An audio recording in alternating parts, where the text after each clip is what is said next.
I'm Cheryl from Bloom's Creations.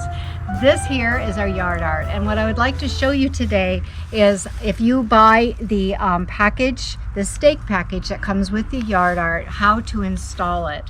I'm going to swing this around here real easy for you just to show you what it looks like. On the back we have clamps that come with the package, and they're pre-drilled holes on the front that go obviously right through, and then you have the bolt that goes in, and you'll tighten that down before you go ahead and put in your stakes. And then the stake, you're just going to go ahead and you're going to thread it right on through. This bolt here and nut can be tightened later, don't do that right now. And then go ahead and then just hammer that right in. As my husband would say, you're hammering like a female.